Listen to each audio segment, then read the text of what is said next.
Well, as Canadians face elevated borrowing costs, we've been seeing that show up in the form of a slowdown in the housing market in this country. So in a market with fewer buyers, how are sellers changing their strategy? Let's bring in Davelle Morrison. She's a broker with Bosley Real Estate to give us some perspective from on the ground. Davelle, thanks so much for coming in. Great. Thanks for having me. I appreciate it. So what have you been seeing, in terms of any changes about how people are, strategizing? If they are listing right now, we know it is pretty quiet out there, but are there particular strategies people are using? Well, it's a really interesting market right now. I happen to have two listings actually right now, and they're both detached houses, and they're both under $1 million. So, in Toronto? Yeah, exactly.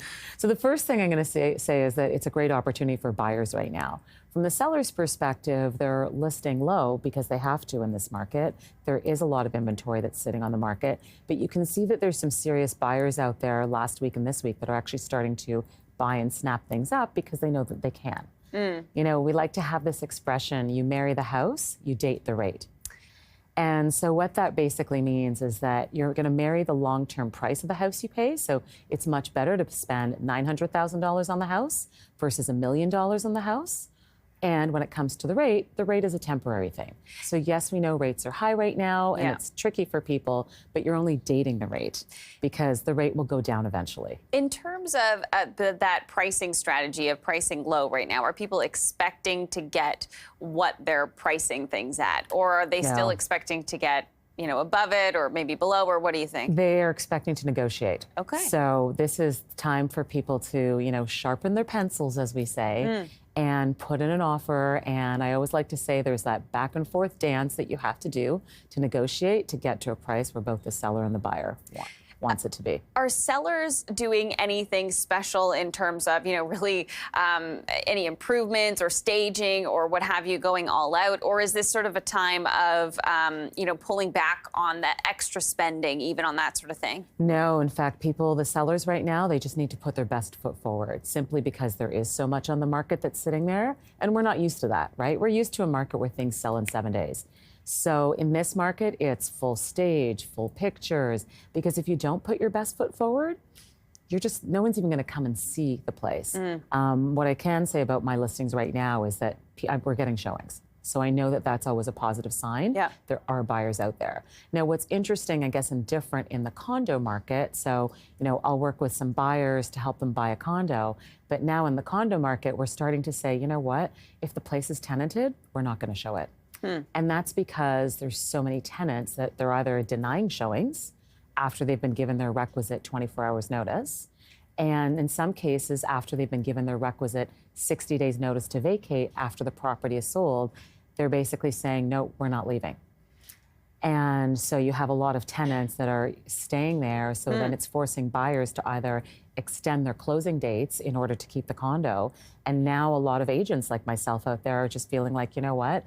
We don't want our buyer clients to deal with those issues. So now we're saying if the unit is, seller occupied or if it's vacant, great, we're going to show it.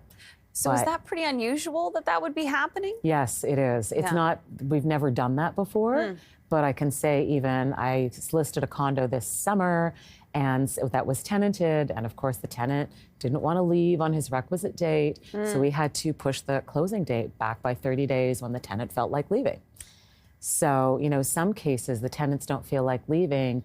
The seller's only avenue is to go to the landlord-tenant board. And that takes at least 8 months to get somebody evicted.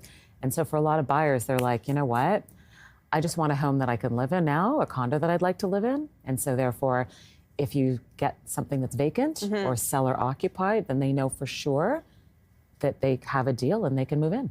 There's been quite a few little changes happening that would affect the real estate market, or that could.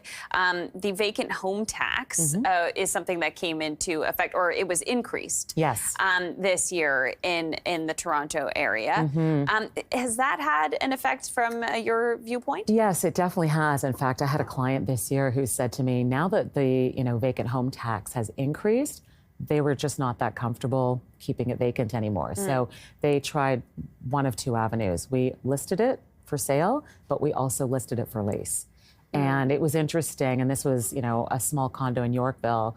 On the sale front, we never got any showings. On the lease front, I was blown away with how many showings we got. So we got at least like that. But yes, the vacant home tax is definitely having a bit of an effect for sure. Well, that seems like a good thing, getting a unit onto the market that wouldn't have been otherwise, available on the rental side of things. Yes and no. I mean, this particular family, they liked it as a pied-à-terre. You know, they were using it to basically come downtown, go out for a nice dinner, enjoy an evening out, and then have a place to stay.